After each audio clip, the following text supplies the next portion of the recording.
আগের ভিডিও দেখিয়েছিলাম যে ধুমচে বাড়ি রেডি করার কথা। দেখুন এই ধুমচে ট্রাক্টর দিয়ে রেখে গিয়ে চাষ দিয়ে জলে পৌঁছানোর যে ব্যবস্থা, ট্রাক্টর হয়ে গেছে। যদিও আমি ছিলাম না, সেই ভিডিওটা করতে পারিনি।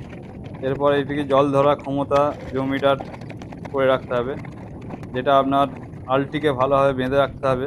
মিনিমাম 8 থেকে 10 দিন এই জমিটি ধঞ্চেগুলো পচন দিয়ে, এটি জৈব সার এর প্রতি খুবই ভালো কাজ করে ধান আর আলুর পক্ষে।